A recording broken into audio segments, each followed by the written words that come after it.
తీయదనం తెలుగు జాతి గొప్పతనం తెలుసుకున్న వాళ్ళకి తెలుగే ఒక మూలధనం.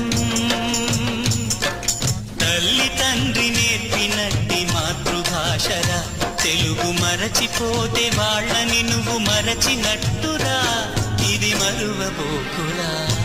తెలుగు భాష తీయదనం తెలుగు జాతి గొప్పతనం తెలుసుకున్న వాళ్ళకి తెలుగే ఒక మూలధనం.